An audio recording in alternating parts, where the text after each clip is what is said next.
Thank you for joining us on the Winning at Selling podcast. I'm Bill Hellkamp of Reach Development Systems, and with me is Professor Scott Plum of the Minnesota Sales Institute. You won the deal. Now it's time to execute on the agreement.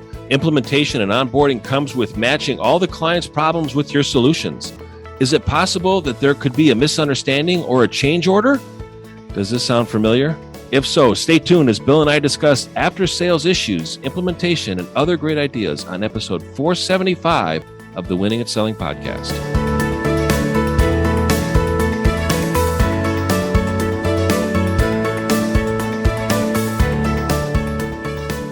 Well, we'll start today, as we always do, with our book club. We are in 7 Habits of Highly Effective People by Stephen Covey.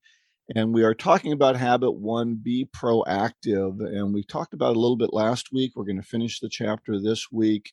So we're starting off, Scott, he talks about the circle of concern versus the circle of influence. And I thought this was really interesting, talking about how much people worry about things they can't influence. And so the theory is, if we're spending time just in our circle of concern, but not within the circle of influence, we're going to spin our wheels a lot and get very frustrated. Yeah, so true. I think to break it down into 2 separate areas, he describes that proactive people focus on efforts in the circle of influence. Reactive people, on the other hand, focus on efforts in the circle of concern. So for those of you that are not following along or don't see a copy of this, the circle of concern is on the outer edge and the circle of influence is inside that circle. And the circle of influence kind of pushes out towards the center of concern so that you feel like you have more control over things instead of just reacting. You're being more proactive. Right, but that's not always true. There are times where people have such a great circle of influence that we have a concern, for example, and it's so small. Let's say, for example, my car breaks down and it's a $200 bill. Well, I can, because of my influence or the money that I have, I can deal with that. But if I don't have any money, now that circle of concern is outside my ability to influence it, and I have to do something, and I have to react to it. Whereas if my money situation is so good, $200 is not a big deal to me. Or maybe I'm so influential in the business community that I run into a situation, I can make 2 or 3 phone calls, and now it's not a big deal. So I can have a circle of influence or a concern that's within my circle of influence, and it's not a big deal. But where we're really trying to be reactive, or where we're trying to be proactive, is when we have a concern that's outside our circle of influence, and now we have to expand that circle of influence to deal more effectively with those situations. Yeah, and he describes it as really 3 different areas. The problems that we face fall into 3 different categories: direct control, which are problems involving our own behavior; indirect control, which are problems involving other people's behavior; and no control, which are problems we can do nothing about, such as a past or situation of reality, kind of like the car breaking down. We have no control over that unless we feel like it's proactive and it could have been avoided through preventive maintenance. But there are some things that just happen that, your transmission goes out. I mean, if you took good care of the transmission and unfortunately you just bought a lemon, boy, it's tough to deal with that. That's right. And so are we doing the things you talked about maintenance? Are we doing the things to maintain ourselves? Are we meeting with good people? Are we turning off the news, for example? I see it right now, people dealing with Afghanistan or situations that are, outside of their control, and yet worrying about it and talking about it and chewing on it. And yes, it's frustrating, but I have other things that lie closer at hand. I call it do what lies closely at hand. Do the things that you can control. That's why, like, he brings up the Alcoholics Anonymous prayer. Lord, grant me the ability to know the things I can control and avoid the things that I can't control, so that I'm working on the things over which I have some influence. And that's that circle of influence. Yeah, the Serenity Prayer. Yeah, very, very familiar and very applicable in life, whether you're in the program or not. If we spend all of our time chewing on problems that we have no control over, then we're going to get very frustrated, and we take that frustration out on those around us. But when we feel in control is when we're working on things that we that we can do something about. If I don't have enough sales, well, I should examine my time, and am I doing the right things to make more sales? Or is the situation such that no one is buying? Well, I have to make that decision and then look for solutions to that. If no one's buying, am I selling wrong? Am I Right. doing it wrong? Am I with the wrong company? Is the product not fit who I am and how I sell? Sometimes I'm selling something or trying to sell something that I don't believe in. Well, then Mm. find something you do believe in and go out and sell that. Doesn't make you a bad salesperson. It just means you have to find the right product at the right price in the right situation with the right support so that you can be successful. So it gives me an example. My wife was in medicine at one time, and all of her friends were working for this organization, and they were sitting around complaining about the organization. And I said, why don't you quit and find a different organization? And they said, well, what do you mean? I said, you're not forced to stay there. Complaining about it isn't going to help it. And within 6 months, 4 out of the 5 people had left that organization Wow. and found a better position. Mm-hmm.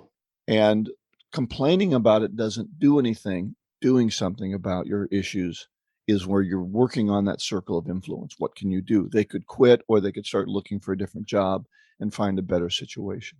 Bill, making the transition into our world of sales and sales management, I think sometimes sales managers can be criticized for micromanaging their sales team. And the sales team is very quick to criticize sales management, going, oh, you're micromanaging me. I just hate to be micromanaged. Well, let's look at it a different way. Let's look at sales management as being proactive on leading the sales team and being encouraging and supportive of the sales team going out and creating more opportunities. Because the goal of the sales team is to create opportunities and leverage the opportunities that they create. And I think there's a real support team both ways with sales leadership and sales people. Sales people are the ones that are on the front line, out in the trenches, carrying the bag, taking on the battle. They need to be able to report to sales leadership what's going on out in the battle so that sales leadership can adapt within the marketplace, within the company, within how they sell and offer products and services, the value proposition, etc. But don't come to sales management and sell excuses and expect them to buy it because salespeople are not being proactive. Too often I see salespeople are very reactive. And I ask them, and I've said this question 100 times, what's a perfect week? And the salespeople say, well, it really depends. And now they're really saying to sales management, I'm not in charge of my time. Somebody else is in charge of my time. That's not being proactive. Right. And what the book talks about is what are you really in control of? Time blocking your week is just saying, I'm going to focus on doing these things during this time, during these days of this week, and being in control of your time. So that's my soapbox for today. Well, yeah, you have to analyze your week or your day and say, where am I spending my time? And am I spending my time on productive, proactive tasks? Right. If I'm sitting around waiting for the phone to ring, or I'm waiting for a lead to come in, that's who I'm going to call, then I'm being reactive. And I'm going to be frustrated because not enough leads are coming in. Then I'm going to blame marketing for my failure instead of saying, okay, can I talk to my old clients? Can I go out and meet with some new people? Can I go to a meeting of like-minded type of clients that I work with? What can I do differently to start to find those people who can use my product or service? And if I'm not doing that, then I'm just sitting around waiting for the phone to ring. I'm going to be frustrated because it's not going to ring enough for me. And I think we need to focus on being proactive on things that we can control, not being proactive on, well, I'm really building my Facebook friends group. I'm up to 100 now. Well, that's cute and sweet and fine, but that's not being proactive on really initiating conversations and creating opportunities. You may be creating awareness, but are you really creating opportunities? What are you doing with that universe that you're creating? Are you engaging with them in a proactive way to start conversations, to be able to ask for referrals, to look for opportunities and leverage those opportunities that you create? So one of the things I really liked at the end of this chapter, Scott, is how he throws down an application challenge to us. And 2 of them really caught my eye. One, he said, start replacing reactive language with proactive. So rather than, this situation makes me so mad, to be controlling yourself and saying, I can control my own feelings. I can choose whether to get mad about this situation or not. And I thought that was good. And then convert reactive tasks into proactive tasks. So we talked about waiting around for the phone to ring.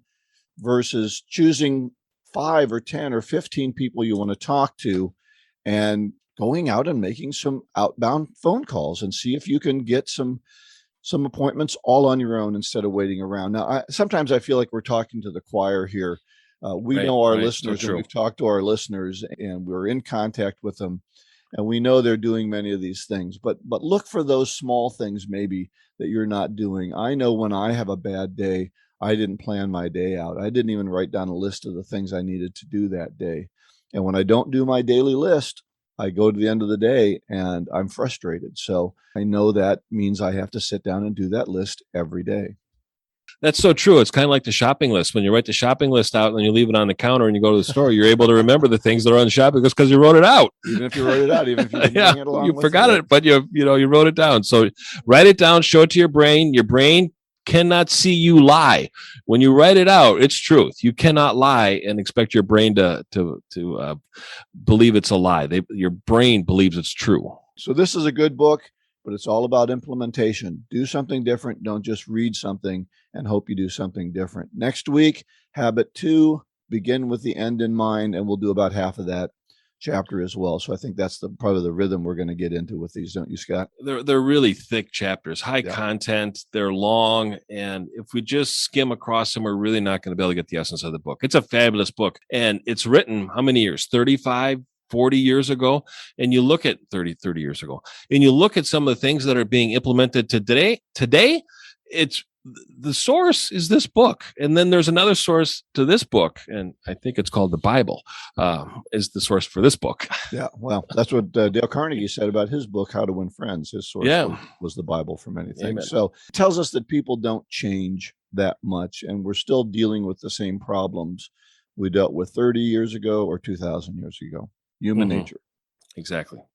This segment of the Winning at Selling podcast is brought to you by The Art of Prospecting, Your Guide to Getting in the Door by Steve Kloida. Steve Kloida was known internationally for increasing salespeople's ability to make solid appointments with qualified prospects.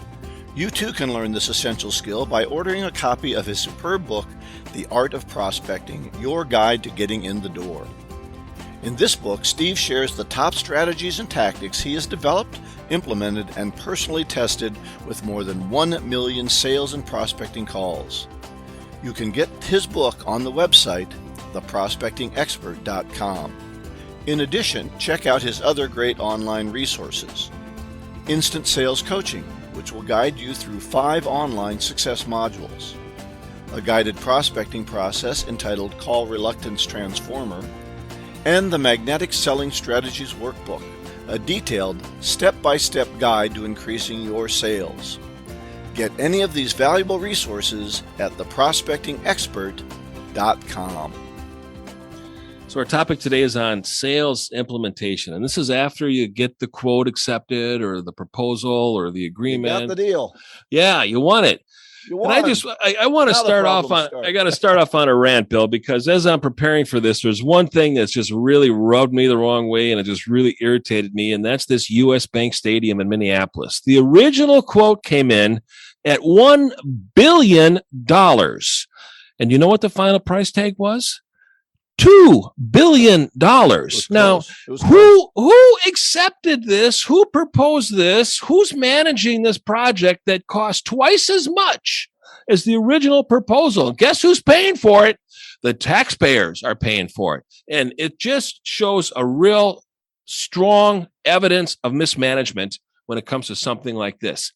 And you know, somebody had it planned because they were looking at change orders right from the beginning. And they all came through, folks. Well, that's right. And the roof leaked. Is that? Oh, they're fixing it right now. It's 3 years old, and they're ripping the roof off. But who pays for that? We do. The taxpayers. Why is the contractor paying for the roof? Yeah. Anyway, we can have wait a minute. Yeah, I think we're being reactive here, Scott. Oh yeah, we're being very reactive. All right, so this is the evidence that I think is applicable, and we can see it when we look at it from the outside. We can see it, and as sales leaders, salespeople, we need to be proactive and manage this so that we don't end up taking advantage of our customer and starting the relationship off like this, because sometimes it can be a little rocky getting things started. So go ahead. Unless you sell to government, you're going to have to be responsible. Is that what you're saying? Oh God, I don't know. Bureaucracy, committees, nobody's responsible. There's no accountability. So what should we do with implementation? What are your starting suggestions? Well, I really love the question after you get the agreement started and you're starting to work together, to ask the prospect, ask the point of contact, whoever is leading the project, saying, out of curiosity, have you ever experienced an installation to this scale that went absolutely perfect? And most likely the answer is no. So as you worked with this prospect and as you put together a proposal, as you looked at opportunities to be able to work with them to solve the problems and then to implement it with your solutions, I'm sure you discovered things that could be a problem. You didn't bring it up at the time, which was really smart, but now we're bringing it up at a point where we've got the deal and now we're working on implementation. So we need to be able to understand some of the things that could affect the installation and bring it up. So look at those things that you notice, saying, I noticed when we talked about this, that, this may be a problem. Suppose that were to come up, how would you like to handle it?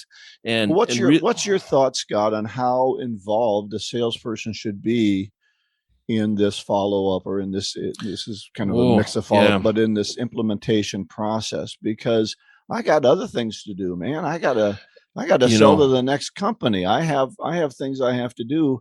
We pay people to do this implementation. Wow, this isn't for me.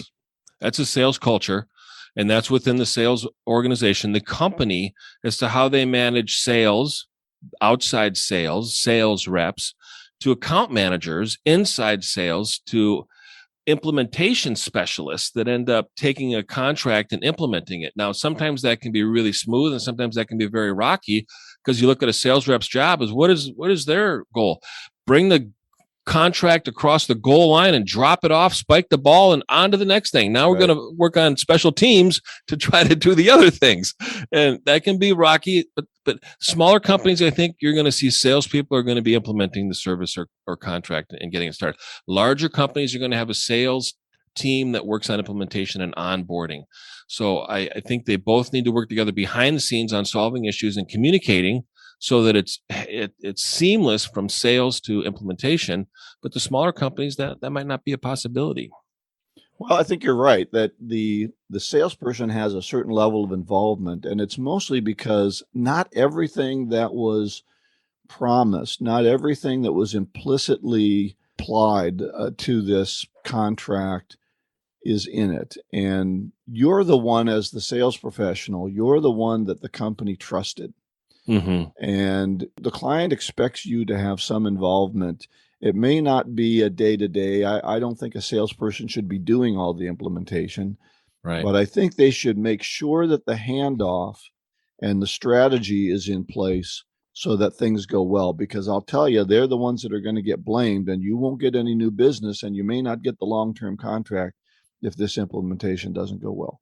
Well, we want the referral and the recommendation and the endorsement for it too. So when you look at the implementation, really look at, their list. So you learn things that along the way that maybe need to be addressed. So you can ask them, so if this happens, what should we do? Or how would you like to handle this to avoid this from coming up? And then you've got your list, which are things that you can see that were brought up as a concern when they worked with you and they ended up compromising. Keep in mind, they compromised on that. So they may come back and play it later. So we need to be preemptive on some negotiations that we ended up working on and compromising on. Mm-hmm. And then also discussing future challenges that may come up in the future that may affect the industry or may affect some objections that they had along the sales process. So keep in mind, you're still handling objections right now. Even after you got the agreement, it's not over with. They are saving them for the right time, as you would too, as a salesperson,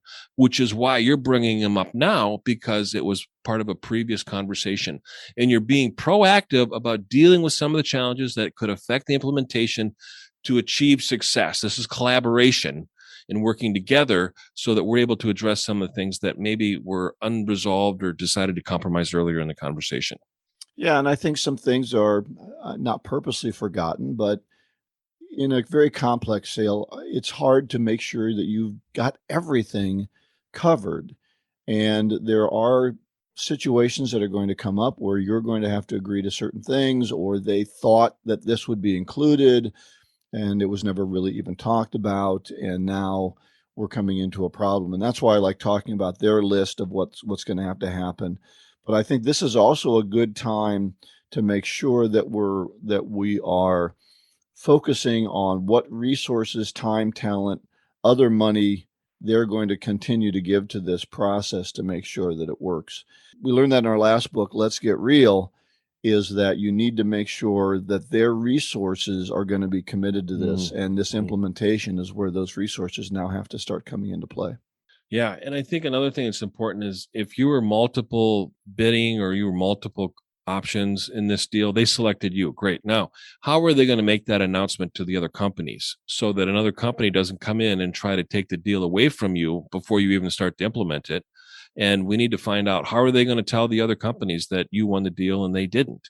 So I think coaching your now client in situations like this can make it easier for them to be prepared for the unknown, because you've gone through it 100 times. They've gone through it maybe 2 or 3 times, and they're so far apart they can't remember how they handled it last time. So Right, right. They're not used to doing this on a regular basis. And so the reliance on you and your implementation team is very high, and it's an expected part of the purchase price. mhm. So make sure you're putting that into the purchase price, that you're going to have to be guiding them through this whole process, and the expectations are that you're going to help them get it done and get it done right. So I bring up the other companies that you competed with externally. There may be some people within the organization internally that did not support or champion your proposal. Right. So we need to deal with, how are we going to handle these folks that didn't support it? Are we going to bring them into a meeting and find out what their real concerns are, what their expectations are, or how can we get them on board? So, Yeah. all of our arrows are pointing in the right direction, and there's nobody that's going to be sabotaging us within the organization, because if those people are not brought into the decision, they're going to be constantly be working against you. And here's what they want. They just want to be heard. So Mhm. just ask them to be involved in a meeting. Ask them, what are your expectations? What are you concerned about? What are you most afraid of when it comes to this situation? Be sensitive to that. And you've heard it before where people say, I'll take it under consideration. I'll take it under consideration. Okay, great. Now you've said it. Now they're taking it under consideration. So now you don't want to give these people, this situation where they're going to come back and bite you later because they said something, you didn't address it, and it came up as a problem later. Yeah, and those people that were involved in the decision but didn't get their way that you're talking Mm-hmm. about, they're probably heavily involved in the implementation or the use of this product later on. So if you don't bring them on board somehow, you will pay a price for that. Right. So minimize their risk, minimize the consequences of going against their decision, and for them to feel like their needs are adequately met. So maybe they didn't get what they wanted, but their needs are adequately met. So we Yep. always want to strive to a level of adequacy, not striving for a superstar, but adequacy when it comes to working with somebody who doesn't agree with us, We're so trying that to they're get not a we're threat. trying to yeah, we're trying to get them to at least be modify their position somehow, right? Right. Yeah. Yeah. One of the things I thought was very important too in this handoff meeting, where we're trying to make sure that the client's needs are met. I think as a salesperson, there's a point at which you sometimes have to be the advocate for them within your company. Uh, your company has a certain way of doing things. If you made promises or you feel strongly about how we're going to treat this company, there's times where you have to go in and make sure, hey, listen, I want to make sure I got the A team on this one. This is an important one. Or you can select the people that you want to put on that team to make sure that they get the service level that they deserve for the money that they're spending. Mm-hmm. And too often, I think as a salesperson, we'll get things forced upon us. Okay, we're going to get, this is the team that's going to implement that. And if you don't like that team, you better advocate for the right person, or you're going to get a poor team on that. And we all know that there's certain levels of expectation that not everybody in your company is going to deliver the same quality to your customer. So are you fighting for your customer, for the delivery, for the way that things are going to happen? Because there's a point where you're straddling that fence between working for your company and working for the client. Yeah, good advice. I think at this point, we also need to think about how are we going to lose the business in the future? And I think there's some things that we need to keep in mind. It's just some questions that we need to ask ourselves is during the sales process, what was the biggest objection in the sales process? Is it possible that that's still going to come up? And if we ever change our answer to that, that made the prospect comfortable to go with us to become a client, we need to be aware of that. Another question is, what is the benefit you offered that they liked best? If you ever take that away from them, they may decide to go someplace else. Why did they buy from you and your company? So what was the primary reason that they ended up buying from you? What is your strongest value proposition that they were really attracted to? And lastly, why did they leave the other company? So when we look at how do we maintain and retain, a lot of it can be done during the implementation, and the implementation is kind of like the commencement. So the commencement is they sign the agreement, and now we've started a commencement of working together over the future for however long the agreement is, or however long the product or service life is, etc. Yeah, the reason that they bought is what's going to keep them involved. And you've got the hounds already barking at their feet saying, change the business, change back to us, change, So if you don't keep these things in mind, you could lose the deal. What do you think, Scott, about organizations that only pay for the initial sale and therefore don't incent the salesperson to continue to build that relationship? I think there needs to be really strong clarification. There also needs to be very strong integrity. And integrity is really offering a promise. And most of us sell services. So when you're selling a service, you're selling a promise. And the credibility of that promise is only based on the bearer of the promise, the salespeople. And if there's not integrity in that sales channel and they're handing off signed contracts to another team to fulfill, there could be a challenge with what did they really sell and what did they really buy. I had a very good friend who worked at a company, and they had a very long sales cycle, and she sold a service. And I said, well, how long is your sales cycle? Well, it's anywhere from 6 months to 18 months. And I said, well, how do you plan on compensating the salesperson? Well, it'll be 100% commission. I said, so you're not concerned about your reputation then, huh? What?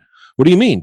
I go, how long do you think a salesperson is going to be sticking around here 6 months to 18 months before they get paid? They're going to try to shorten that sales cycle as fast as possible. And they're going to maybe misrepresent the offering to their prospects that you're giving them to sell. And then as soon as you get them as a client, now you got to fix all of these problems because they were not communicated well. And somebody didn't have the integrity to offer the serious service.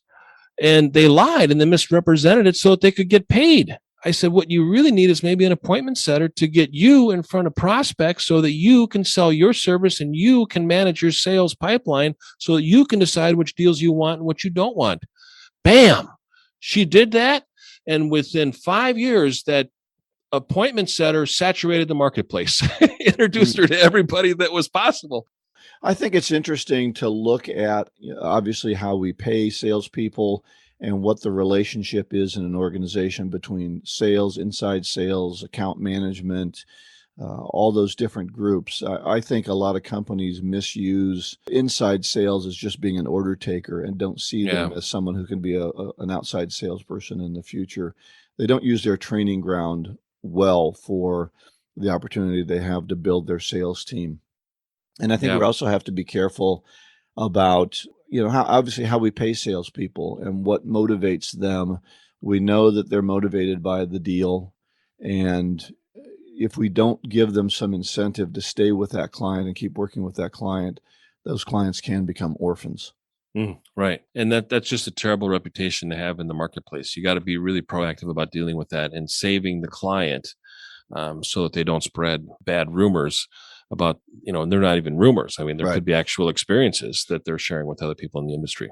All right. Any final thoughts then on this, this implementation? I covered everything I wanted to share, including the stadium. So I'm glad I got that out of the way in the beginning. Got that off your chest. That's always good to be able to. Thanks for listening, folks. All right. Excellent. Well, I just want to say, as a salespeople, we get really busy. One final thought: put some future dates on your calendar to go back and check, whether it's monthly or bi-monthly, but put that person in your tickler file so that you're going back to that organization on a regular basis and just making sure that things are going well. They're happy with the way things are going, and can they tell you anybody else that you should be talking to? This segment has been brought to you by the Jumpstart Sales Coaching Program, presented by your host of Winning at Selling podcast. Every professional athlete has a coach, someone to assist and advise. Tiger Woods had 4 swing coaches so that he could stay at the top of his game. What would you like to improve or overcome in the next year? Perhaps as a salesperson, you want to be more productive with your prospecting, overcoming objections, or delivering more effective presentations. As a sales manager, you want to create a spark within your sales team with a new message, a refreshed approach to starting new conversations with prospects, or you are looking for market-ready strategies to increase revenue and shorten the sales cycle with your existing team. Or as a business leader, you want to transform the sales culture and your value proposition for the new marketplace. Whatever your reason, this is the perfect time to engage with an experienced sales coach. That is why your hosts of Winning at Selling podcast, Professor Scott Plum and Bill Hellkamp, have developed the Jumpstart Sales Coaching Program. Now you can receive personal coaching from the same sales professionals you enjoy on this podcast. It all starts with a discussion to give us insights into your specific goals, challenges, needs, and motivation. Go to winningatselling.com to contact Bill or Scott about the Jumpstart Sales Coaching Program. Do you believe you deserve better results? Now is the time to invest in yourself, your people, and your customers, and invest in your future.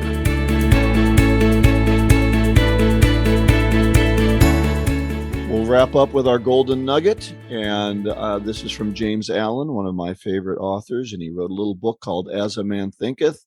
It's about 50 pages and should take you a month or two to go through if you really think about it. Probably some of the greatest thoughts I've ever heard. And this quote is, "Good thoughts bear good fruit. Bad thoughts bear bad fruit." So what we think about is what we're going to eventually create. And I thought about that with the proactive thinking. Don't have bad thoughts. Find good things to think about and move yourself in a proactive way.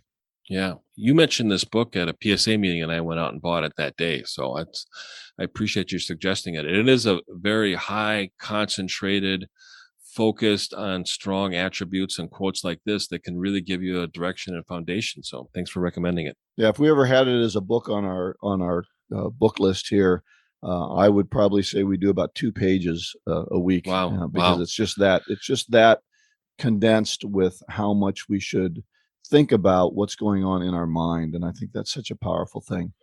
Well, it's being proactive. And what are we gravitating towards and what are we pushing against? Absolutely. So often we push against something, but we don't pull ourselves towards something. And if you think about a circle and you're pushing against the center of the circle, you don't know which direction you're really going towards. So everything we talked about, be at the website winningatselling.com. So check that out. And you can also listen to past episodes. You can submit an email to Bill or I. You can give us a question, tell us a topic you'd like to cover, a book that you'd like us to do on the book study, and any feedback or comments, we're grateful. Next week on our book club, again, 7 Habits of Highly Effective People. We're going to do habit number 2, begin with the end in mind. We'll do about the first 20 pages of that. And then our topic is after sales issues, referrals. Go out and get better one skill at a time. Joyful selling.